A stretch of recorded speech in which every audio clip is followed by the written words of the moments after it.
Well, excited to be back game week. Big top 20 game here. Excited to be back home. From our road swing. Guys are beat up, but they're excited and ready to go for Saturday night in front of what should be a sold out crowd. Anything from the Duke game stand out on your watch that you didn't maybe see in the moment? Pretty much what we saw. Played pretty good football, minus 6 turnovers and a goal line stand, which makes it really bad football. So, defensively, played pretty solid. We had that drive in the third quarter and the fourth quarter. I think we liked back. They did a nice job and went back-to-back touchdown drives on us. But, to give up 6 turnovers the way we did, and I think at least 4 of them were on our side of the field, and then to get 0 points is just incredible. And then, offensively, it's really frustrating because, look, you can't win turning the ball over. We've never had a game like that, so I've never had a game like that. It was just kind of like a Twilight Zone scenario, but you take the turnovers out, we didn't play bad. But when you have the turnovers, it waters everything down and makes it as yucky as it was, and it's bad football. And doesn't matter how good you are or how good you play, you have anywhere from 3 to 6 turnovers, it's going to be hard to win. And so, you look at the data and the game plan, the guys followed it minus the turnovers. We won the running game, we won the explosives, we lost the turnovers in a bad way, and that gave them a chance to win the game. Credit them. But to limit their defense to no sacks, only 2 tackles for loss, to go 50% on third down, run for over 200 yards, you'd look at that and go, man, you guys probably played pretty well. But turning the ball over, especially inside the 5, will do it to you. What does it mean to be going into November in a new league and for this team to be basically in a first place game? Yeah, it's special. I credit our guys and our staff of doing what's really hard and just kind of taking it 1 week at a time and worrying about chasing our standard, and respecting every opponent and respecting how hard it is to win, but not making it about the opponent and making it about trying to do the things you have to do week in, week out to win. And we came into the season saying, man, we knew we had a team we felt like could compete, and that was our goal. Let's just go out and prove we belong, prove we can compete, and then we're going to learn a lot about ourselves and how we measure up and where we stand. And our guys have taken that mindset week to week and, not gotten too high after a win and not tanked it after our one loss that was a tough one. And they've responded each week. And, last week, obviously, there was a lot of things we did to make that really tough on ourselves and even put ourselves in a position where we probably shouldn't have won the game, but they had the grit to pull it out. But to be 7-1 going into November, 4-0 in the league, and a 4-way tie for first and competing for something, it's obviously where we wanted to be, and I think it's really cool, and credit to our players for putting us in that position. That last home game, obviously, was the Florida State game. There was so much build-up to that Yep. from the summer on, and clearly they didn't run the season they expected, and maybe it took a little off. You guys took care of business.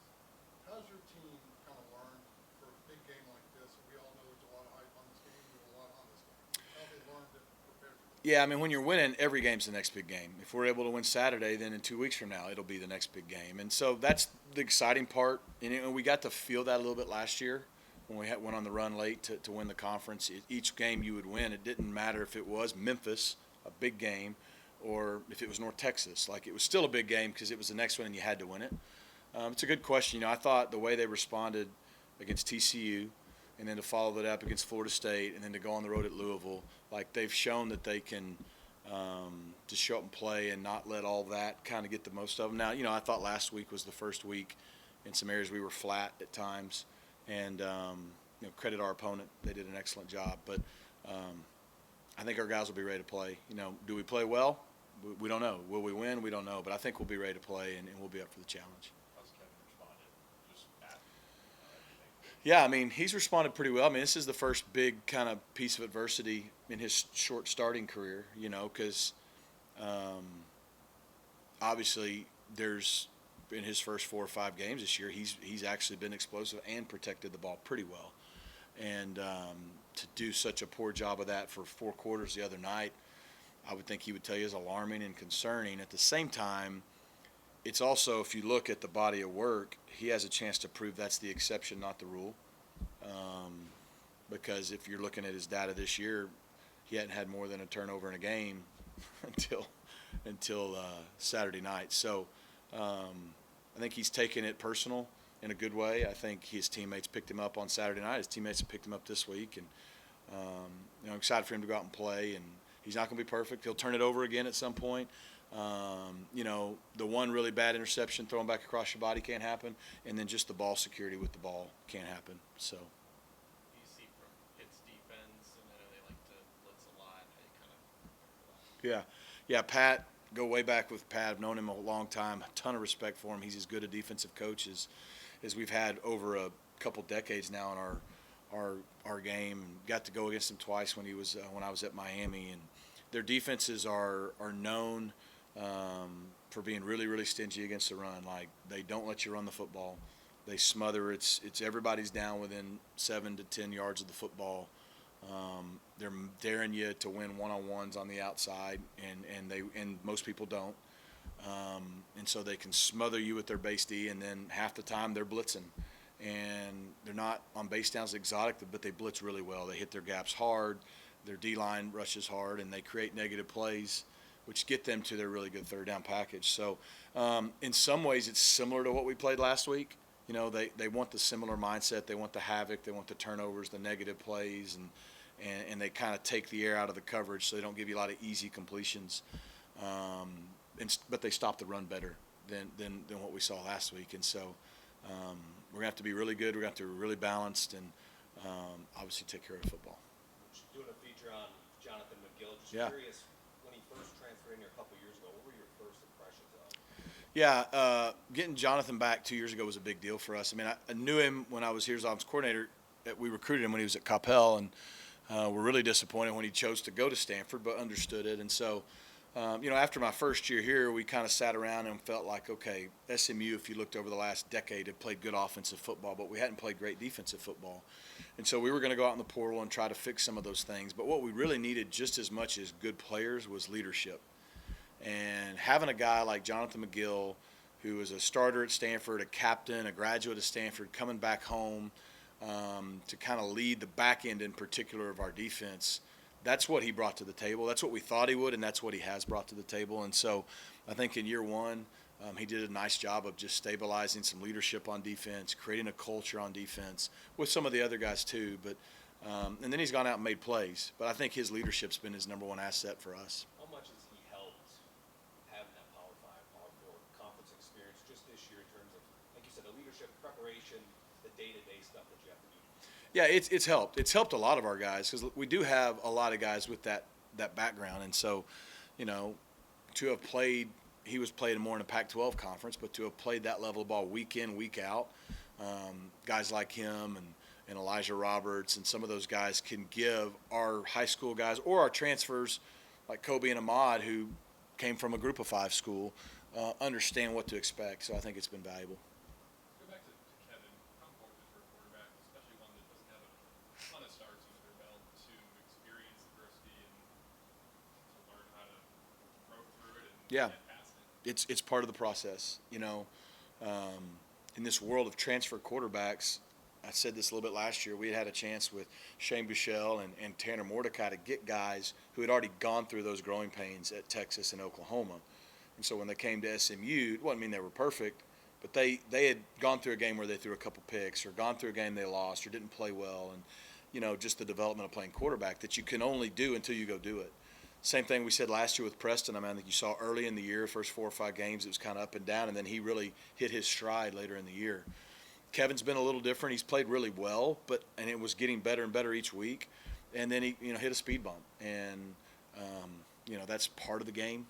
I mean, you look in the NFL, all the best ones have had games where they played bad or they lost or whatnot. We're fortunate to, you know, come out with a win in that scenario, but you know, like I said, we're talking about it a lot because 6 is a lot and 5 by 1 guy, you know. But like I said, I think he's got a chance to prove that his short sample size tells you that's a anomaly. So he's got a chance to prove that. How much does having Coach King and his perspective help with that? And how have you, if you've been able to see his growth and his interactions with Yeah. the quarterbacks? I think it's really good because, you know, first of all, like I said, De'Eric's just very relatable. You know, Kevin grew up watching De'Eric play in college. They're not that far apart. So there's a relatability he has too with Kevin, and they're both similar in their mindsets. Like, they're very even keel, calm guys, very confident, but you never see them like get too up here when things are good, and you never see them get too down in the dumps. They just kind of keep playing. And I think that's Kevin's natural reaction. I think it's De'Eric's natural default as well. And so I think that helps. And, he can say, hey, man, I had a game one time where I did this, this, and this. And, you got to have a short memory as a quarterback in this game. Whether you lose a game or whether you throw some picks or whatnot, you got to have a short memory. He's got a chance to prove that this week against a defense who probably licking their chops after 3 pick sixes for touchdowns a week ago.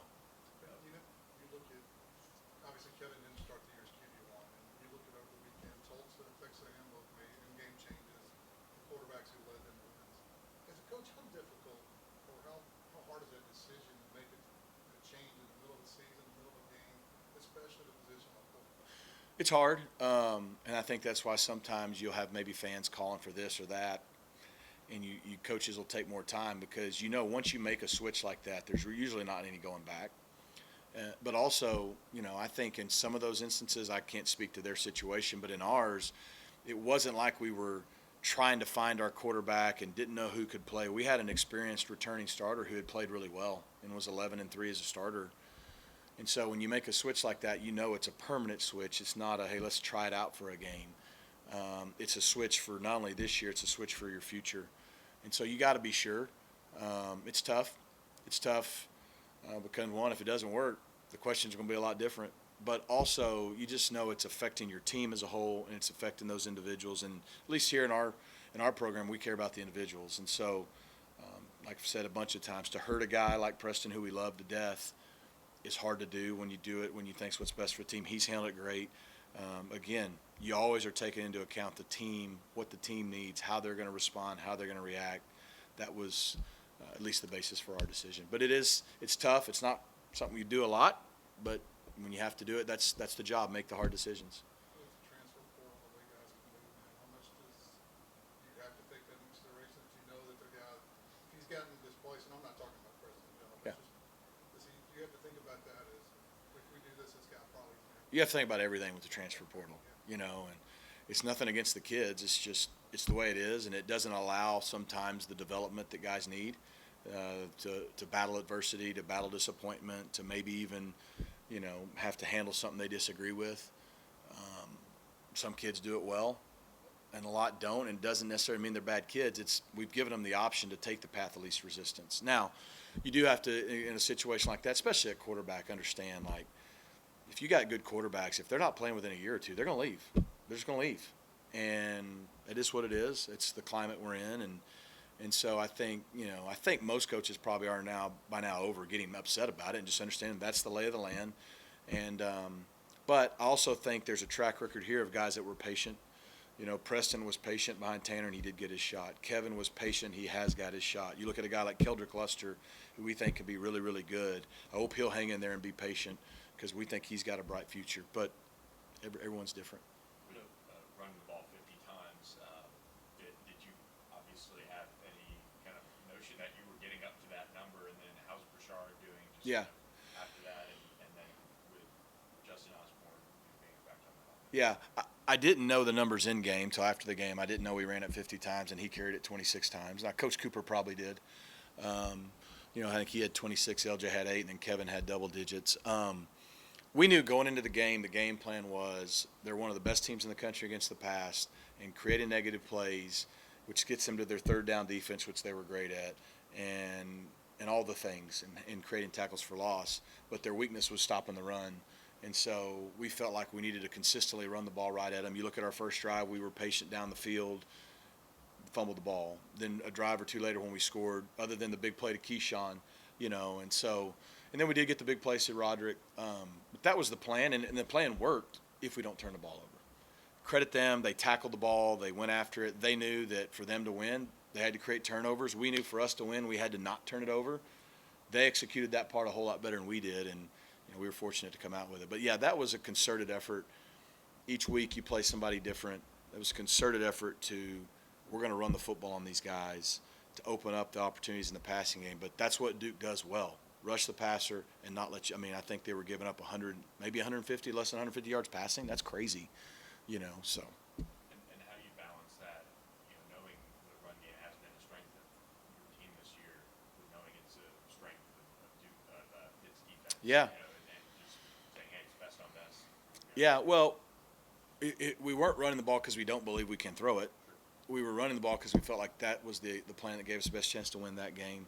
You know, against Pitt, you can look at it and go, well, nobody runs it. Well, a lot of people don't consistently try to run it on them, but they are. I mean, the way they play, it's hard to be explosive running the football in Pitt. And so you've got to grind it out. But at the same time, if you just say, well, man, look at all these opportunities in the passing game, I mean, they smother the quick, short passes, and they make the deep, explosive passes really tough. And so, you know, teams like Syracuse, who all they want to do is throw it, we saw how that looked. And then teams that only run it, though, struggle. So I think, look, to beat any good defense like Pitt, you got to have the balance. And that's what we're going to have to do on Saturday is balance, which has really been kind of our MO this year. We've ran it a little more than we have in the past, but we still throw the football, and that balance has helped us be more efficient. Availability still depending on Eli Holstein. What do you see out of him on tape and offense and potentially covering for two quarters? Yeah, I mean, we're preparing like he's going to play. I know he got dinged up last Thursday night, but with them playing on Thursday, they get an extra couple days. But if not, you know, their backup's a good player. We went against him at Miami. So both very capable guys, kind of like us. But he's injected confidence into that offense, him and their new scheme, and playing with tempo and the vertical passing game. I think the running back's a really good player. They use him in a lot of ways like we use Bouchard. And so those guys are problems. And so I think they have good balance. They play with good tempo. They're vertical in their passing game. They're different than us, but they like to do the same things we like to do to defenses. And it puts a lot of stress on you. But Eli's been at the center of all that. Just the confidence, you can just see it when I've gotten to watch him on TV at times, and then when you watch film, the confidence he's infused into that unit is very noticeable. So I know just like our guy's availability is up in the air. I mean, we got a bunch of guys beat up, and most of them practiced today, not all of them, but you know, even Kevin, not 100% sure he's cleared yet. So, but just like them, they got a capable guy. We have a capable guy in Preston, so I think we'll be good either way. Just out of curiosity, do you pay attention to the forecast when it's Tuesday? Do you have plays you're like, man, if it does become a downpour, we're going to scrap them? Like, how often do you get into that? Yeah, I mean, the fact that it's predicted to rain starting tomorrow through the weekend off and on a lot. And now in Dallas, I know that if that's the case, it's probably either going to snow or be 100. But, you know, you still prepare to go beat who you're going to play. And you understand that both teams are going to play in the same elements. So if it is a downpour, then we may struggle throwing the ball, but guess what? So will they. You know what I mean? And so, and if it's cleared, then both teams should be able to do their normal stuff. So we don't stress about it too much. We put in the plan, and at least that's how we do it. We put in the plan we need in place. We practiced in the rain enough at times throughout the fall and all that, and played enough games in the past that our guys will be okay. If you get to the game and it's the conditions, whether it's super windy, a little bit of rain, a heavy rain, lightning delay, all that stuff, then you adjust in game. But and yeah, there's probably some plays depending on the elements. You might say, I'm gonna hold that one. Or sometimes, hey, the rain's supposed to let up in the second half, maybe I'll wait, that kind of deal. But on a Tuesday, other than just being aware that it could be a weather game, I don't overthink it. And like I said, around here, if you don't like the weather in Dallas, just wait 10 minutes. Does rain even affect it? Like, I know there's other coaches I've covered that mostly the wind. If there's a heavy wind, strong wind, that's more. I think it depends. You know, fortunately, Kevin has a big hand. Big hand quarterbacks throw the ball well in the rain. Small hand quarterbacks don't. But everyone's different. But yeah, I think wind in general affects the kicking game and throwing the football more than rain sometimes. Now, look, if it's just a torrential downpour, then it's going to affect anybody. The balls get heavy. You got to change the ball all the time. Grip, catching it, all that stuff. Or sometimes what's really irritating is when it's just like a little bit of rain. So it's not really raining, but it's not, that in between is sometimes because half the ball's dry and half of it's wet. That's what's great about our game. For the most part, unless it's lightning, we play no matter what. So. What would surprise you, or what have you learned about the ACC, and maybe what surprised you as you played the games you played and you scouted and you looked at other teams that you're scouting? I had the benefit of being in the league, and so I knew that it was a good league. I knew that it was a league known for pass rushers on the defensive side and quarterbacks and playmakers on the offensive side. and at least in my experience in the league, you know, Clemson had kind of been running it well, but everyone else there was a little bit of parity. But I think right now, there's even more parity than 3 or 4 years ago when I was in the league. I mean, yes, Miami's having a great year, and yes, Clemson's acting like Clemson, but I mean, there's a bunch of teams in contention to go to a bowl, and there's still 6 or 7 teams that are not out of the hunt for the conference with 1 month to play. So I think I'm not shocked by a lot, but I do think the parity and the balance of our league has really improved. And if you look at how our league's done out of conference, I think it shows that our league is in a good place. You felt good about it, so you translated the league. Did it take your players and other people around to see it happen, maybe? I don't know. You'd have to ask them. Maybe. I like to just in general walk around with confidence, and I think our staff and our program, we like to be that way. And not fake confidence, just we believe in who we are and what we're doing. Knowing the league, I did believe we could compete. I didn't know to what level, and we still got a month left to prove it. You know, are we going to be able to hang in there week to week with the physicality and everything that's starting to take a toll on us? But we felt like we had a team that could compete, and it helped me knowing the league to feel that way. But I think our guys believed it either way, but you could ask them. With Elijah, you mentioned pass rushers in this league, leading the country in pressures.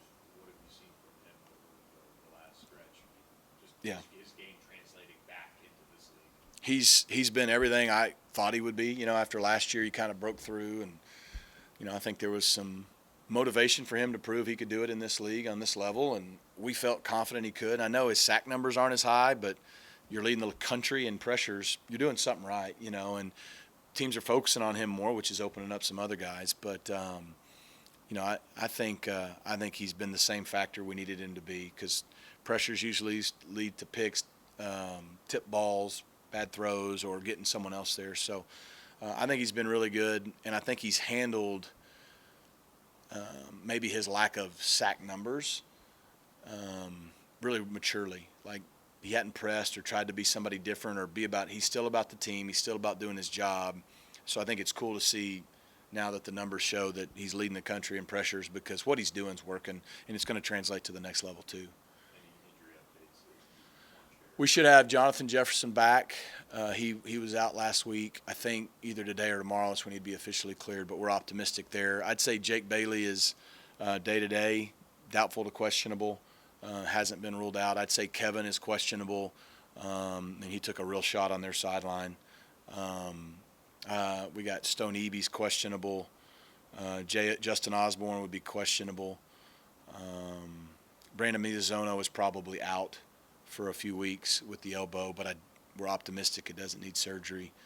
I'm trying to think who might have gotten beat up in the game and left, but most of the rest of the guys are just, it was week in, week out physicality, right? So, you know, we got a short turnaround compared to them, so we're just going to have to do a good job of getting ourselves fresh as we can Saturday night and being ready to play, and I think we will be.